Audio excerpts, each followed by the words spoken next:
yeah, sorry, about the sort of accessibility of porn basically being so accessible that um, it inevitably leads to addiction because there's no cultural um, guardrails around restricting our usage around it.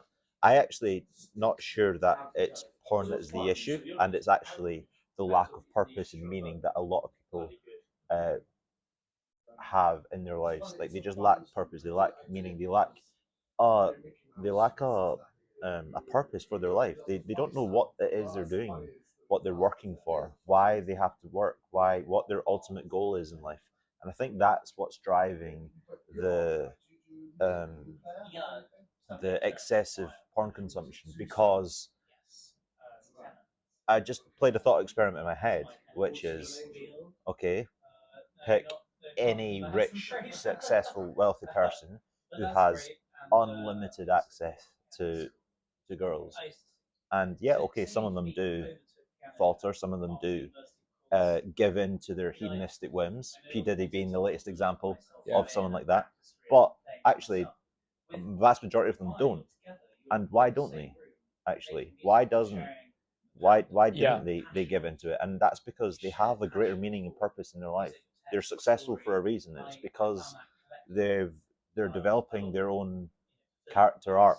They've got a goal and they're heading towards something. And so they might have so many things heading their way and like so many options and so many girls to like basically have sex with, and they don't even need porn. Like they've actually got physical bodies that they can easily have sex with if they wanted, but they choose not to because they don't need it and because they know that that's actually not what their life is about.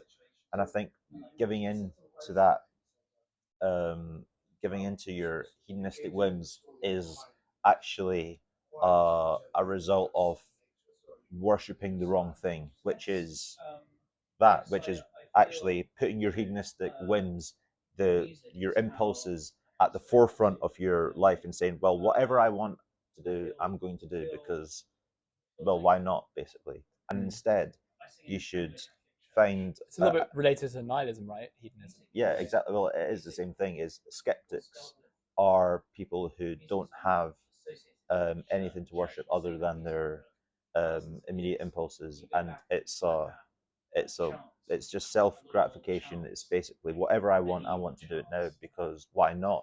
And I think the counter to that is actually having greater purpose and meaning.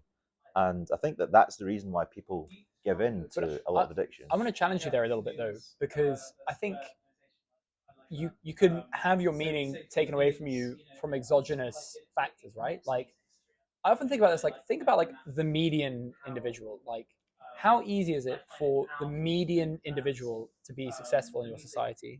Well, it depends what you define as successful.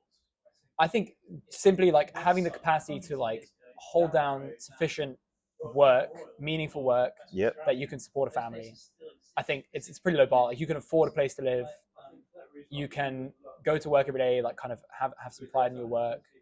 Come home, like have sufficient capital to own a house and like support a family, and sufficient like security and stability in that. I think a lot of people can manage that actually. So I would, but the thing is, like, I would disagree with you where like you see a lot of this is where I want to challenge you is like a huge amount, in my view, of the, and it's not a controversial thing to say, like the drug addiction you see in the US, the the like fentanyl and opiate crisis and stuff are from the areas that have been like deindustrialized, right? Mm-hmm. They've had the jobs leave their town. Yeah. This is literally where J.D. Vance came from. Yeah. It's like his book, Hillbilly Elegy, is describing this area. Yeah. And the capacity to have economic opportunity has, Yeah. like, Well, our equivalent would be like the north of England. the North of England, yeah, exactly, like Sunderland or Yeah. Northeast, right? Deindustrialized, once like kind of the center of arguably the world, in a way. Yeah. And it's like, well, again, like how hard should it be for the median individual to find sufficient work that, because a lot of people say, oh, we'll just become an entrepreneur or learn to code, but Yeah. like you misunderstand. And again, I'm not being like paternalistic or like kind of derogatory, but like it should be relatively like people who want a job should be able to get one, which can give them sufficient money to support, Yeah. I think if it's really hard for you to do that, like, I'm not making excuses or anything, but I'm just saying, like, if it's that hard to like do it, that like just normal people can't do it. Like, Yeah. it's no wonder to me that people fill that meaning gap in their life with like drugs and pornography and like, it's like an as if, you know what I mean? It's like it's the best you can do. Like, Yeah. But I think, I mean, I just have to push back because I just think it's the wrong way round. I think the meaning in your life comes first, and then things fall into place. Not if I had a job, then I would have meaning. You know, it would be the meaning in my life. I have purpose in my life, and I will spend my whole life trying to find a job if that's what it takes. But you've got the right thing first. You have to have the right stepping stones first. You can't you can't put you don't put the cart before the horse, right? You've got to first understand what your goal and purpose in life is, and what is the thing that you're going to spend your whole life aiming towards. What is your north star? And then and then you go out into the world, and the world therefore calls you to adventure.